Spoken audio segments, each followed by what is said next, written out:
So, question I get asked pretty often is, if I'm going to buy my first home this year or possibly next year, where do I even start?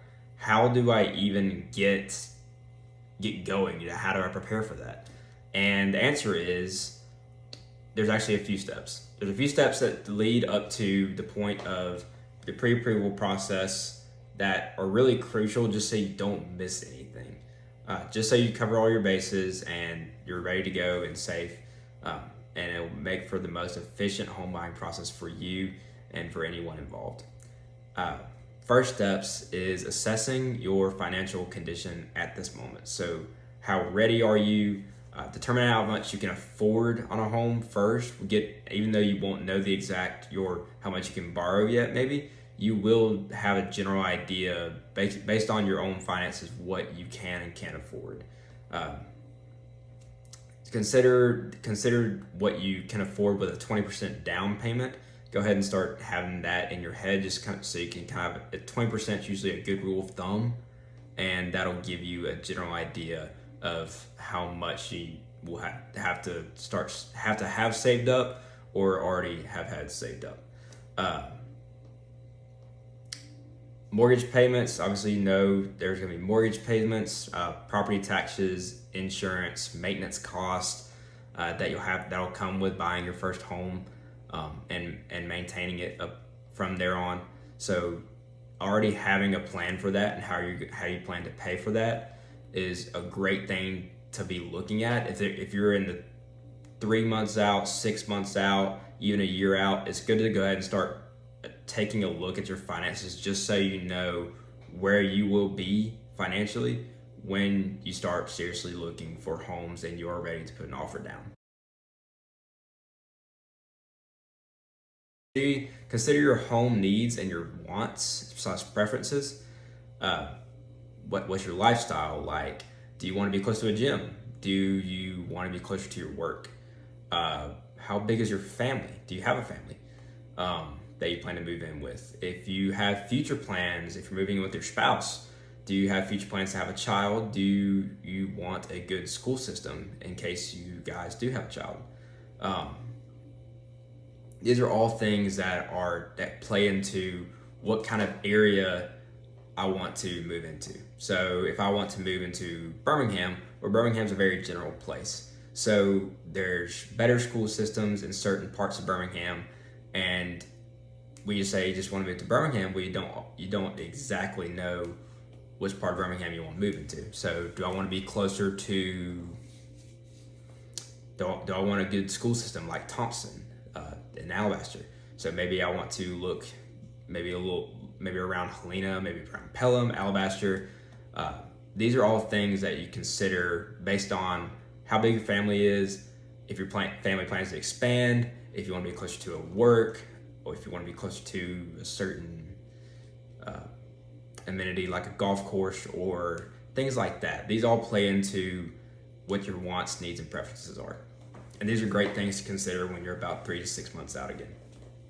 This is all just preparation that will lead to you being more ready when you are seriously looking for homes and help you narrow down. And so you're not just looking at homes that you may not even end up being interested in at all. Saving for a down payment. This kind of plays into that first step I mentioned, where assessing your financial readiness.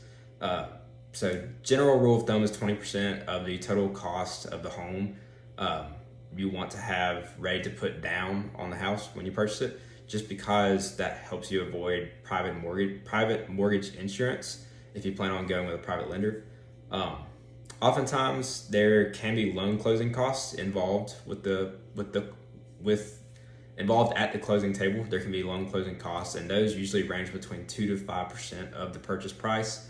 So that is something to take into account when you start saving up to buy your first home, because you may be ready for the mortgage payment, may be ready for the 20% you have to put down, but don't forget the little costs like the 2 to 5%. If you plan to use an agent, then definitely account for the possibility that they will have a fee. Buyers don't pay fees. Uh, Saving for a down payment. This kind of plays into that first step I mentioned, where assessing your financial readiness. Uh, so, general rule of thumb is 20% of the total cost of the home um, you want to have ready to put down on the house when you purchase it, just because that helps you avoid private mortgage insurance if you plan on going with a private lender. Um, Oftentimes, there can be loan closing costs involved with involved at the closing table. There can be loan closing costs, and those usually range between 2 to 5% of the purchase price. So that is something to take into account when you start saving up to buy your first home, because you may be ready for the the mortgage payment, may be ready for the 20% you have to put down, but don't forget the little costs like the 2 to 5%. This is step 4, and this will be the final step that I'll go over for today. And again, this is basically getting up to that 1 to 3 months out from seriously looking for your home. You could even be 15 days out at this point. But at this point, you've already budgeted, you already saved. You've got as much. You're about as ready as you can possibly get. So at this point, this is the pre-approval process. This is where you get in contact with a mortgage lender, whether it be a local mortgage lender or your bank that you trust. Often have great lending programs. This determines how much you can borrow. If you don't plan to purchase in cash, if you plan to purchase in cash your first home, that's pretty amazing. But this determines how much you can borrow if you plan to not use cash for your first home. So definitely do your research, do your due diligence, and find a reputable lender that your friends know and trust, that has great reviews, and just get to know that lender first. Make sure that they jive with you. You definitely want to have that good connection with them. It just helps in the long run, because you'll be talking to them for a good while on the phone. And what this lender is going to do is they're going to evaluate your financial situation, take all that financial information. They're going to look at your credit score. They're going to look at any debt you have. They're going to look at your employment history. They're going to create that pre-approval letter based off of all of these facts. So what that pre-approval letter does is when you do start looking for your home and you're ready to put the offer down. If you found the one, you're like, pull the trigger, realtor, that's the one I want. When you have this pre-approval letter, it's what you send with that offer. And what it does for the seller of that home is they see it and they go, okay, this guy's pre-approved, they're serious.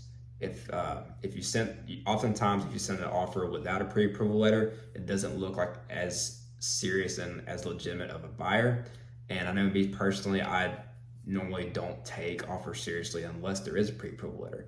And most realtors and most sellers also would agree with that. Just because when you can see the funds there, that's often a good telling sign to the seller that this person is serious and they're ready to purchase the home. So that's what happens in the pre-approval process. That's step 4. I hope this video is helpful for you guys, and I'll be releasing another one very soon, probably in the beginning of next week, just going over what the steps go from here. So this was preparation. So when you go, where do I start? Well, this is the preparation part. This is the where do I start part. And then the other half is the looking for homes all the way up until the closing table. So we'll get to that part too, and every part's important and every part has their place. It's just knowing what each one means and why it's there. And I think that's what's really gonna make your first time home buying process a joyful experience. The video, I will leave my contact info down in the description. My number is 205-276-2135. Tyler at mysrsagent.com. My website is just tydarden.com. So I'll leave that all down below, and you guys feel free to check it out or give me a call, shoot me a text or an email. I'll happy to respond to you and answer any additional questions you have based off of this video or anything else that any other questions you got. So if you were wondering about the 2-1 buy down I mentioned, I'd be happy to answer that to you directly, as well as make a video next week for it too. So let me know if it was helpful. Give me a thumbs up, and subscribe to the channel, because I'll be uploading a lot more videos like this very soon, as well as property tours, relocation videos, things of that sort. That'll help a lot more people understand what it's like to live in Birmingham as well. So thank you guys, and we'll see you next week.